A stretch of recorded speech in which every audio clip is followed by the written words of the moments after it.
क्या नागरिकता से पहले ही वोटर लिस्ट में जोड़ दिया गया था सोनिया गांधी का नाम? आखिर कौन है असली वोट चोर? क्या कांग्रेस ने भी चुनावी नियमों का उल्लंघन किया है कि एक विदेशी नागरिक रहते हुए सोनिया गांधी का वोटर लिस्ट में नाम दर्ज क्यों करवाया? किसकी मिली भगत से ये सब हुआ? क्या कांग्रेस का वोट चोरी वाला दांव उन्हीं पर उल्टा पड़ गया? क्या कांग्रेस वोट चोरी की सबसे बड़ी गुनहगार है? क्या नागरिकता से पहले ही वोटर लिस्ट में जोड़ दिया गया था सोनिया गांधी का नाम? आखिर कौन है असली वोट चोर?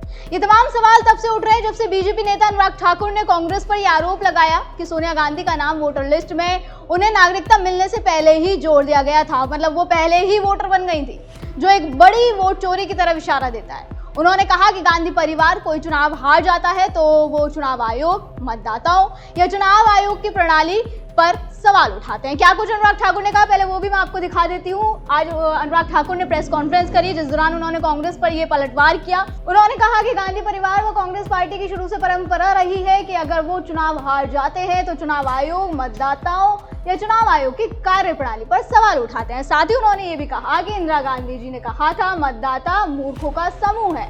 राजीव गांधी जी चुनाव हार गए तो उन्होंने बैलेट पेपर को दोषी ठहराया। राहुल गांधी के पिता कहते थे वोटिंग मशीनों से चुनाव कराओ और राहुल गांधी कहते थे कि बैलेट पेपर से चुनाव कराओ। क्या कुछ अनुराग ठाकुर कह रहे हैं, पहले आप वो सुनिए। मैं आपको फिर एक बार 1977 में ले जाऊं, 1999 में ले जाऊं और आज 2025 में वापस ले आऊं। 1970 में इंदिरा गांधी जी ने कहा voters are a bunch of fools, मतदाता मूर्खों का एक टोला है, इंदिरा जी ने कहा। राजीव जी ने कहा बैलेट पेपर लूटने का काम होता है तो बैलेट पेपर को खत्म करना चाहिए। अब दादी ने कहा था मतदाता खराब है तो क्या मतदाता को हटा दें। पिता ने कहा था बैलेट पेपर खराब है तो बैलेट पेपर हट गया।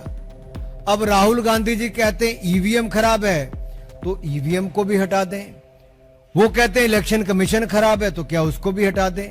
वो सुप्रीम कोर्ट के निर्णय पे प्रश्न चिन्ह खड़े करते तो उसको भी हटा दें। तो रखें किसको देश में? ये पार्टी और परिवार तय करे भी क्या करना है। दादी से लेके पिता पोते तक की मैंने आपको कहानी बता दी। 77 से लेके 2025 तक कांग्रेस पार्टी तय कर ले कहां पे कौन ठीक था। इसके अलावा उन्होंने पलटवार करते हुए कहा कि ना शपथ पत्र देते हैं ना सबूत देते हैं। आखिर राहुल गांधी जी को किस बात का डर है? पहले सुनिए अनुराग ठाकुर क्या कह रहे हैं, फिर बताएंगे कि वो किस लिए ये बात कह रहे हैं। मेरा राहुल गांधी से सीधा सवाल है, किस बात का डर है राहुल जी? शपथ पत्र नहीं देते, सबूत नहीं देते, झूठे आरोप लगाकर भाग जाते हो और यही आपका तरीका हो गया है। भ्रम फैलाया चुनाव के समय संविधान का लेकर, आज संवैधानिक संस्थाओं पे प्रश्न चिन्ह खड़ा करते हो। और ये देखिए शूट एंड स्कूट का इनका पुराना है। इलेक्शन कमीशन ने राहुल गांधी जी को बुलाया, वोटर रोल इशू पे नहीं गए।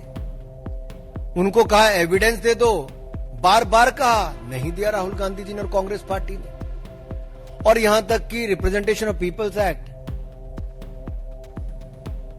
आरपी एक्ट में अगर देखें सेक्शन 80 में तो नो इलेक्शन पिटीशन फाइल की इनके किसी भी नेता ने, किसी चुनाव लड़ने वाले ने।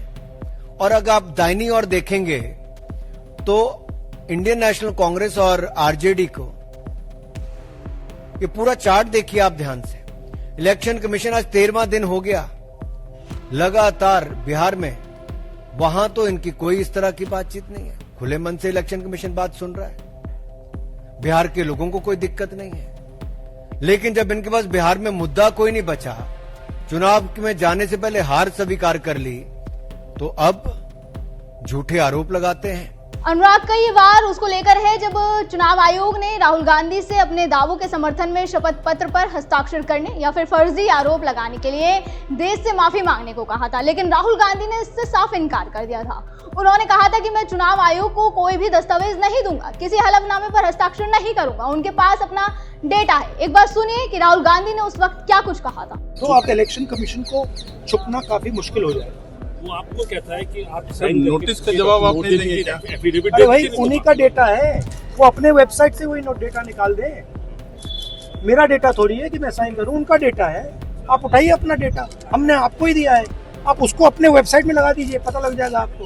मतलब डिस्ट्रैक्ट करने का काम है, ठीक है। और एक और बात, आप ये मत सोचिए कि सिर्फ बेंगलोर में हुआ है, ये देश में अलग अलग कंस्टिट्यूंसीज में हुआ है और इलेक्शन कमीशन जानता है। इलेक्शन कमीशन जानता है कि वो उसका जो डेटा है वो फटेगा, जो उसको अभी वो कंट्रोल करने की कोशिश कर रहा है, छुपाने की कोशिश कर रहा है, उसको हम निकाल देंगे, ठीक है। और वो फटेगा, वो जानता है। इसके अलावा जो बीजेपी के social media head IT cell Amit Malviya की तरफ से भी एक पोस्ट साझा किया गया, जिसमें उन्होंने एक डॉक्यूमेंट के साथ ये खुलासा किया कि सोनिया गांधी को पहले ही वोटर लिस्ट में शामिल कर लिया गया था, उनका नाम पहले ही वोटर लिस्ट में शामिल कर लिया गया था, जबकि तब तक उन्हें नागरिकता भी नहीं मिली थी। क्या कुछ अमित मालवीय ने लिखा, पहले मैं आपको वो बता देती हूँ।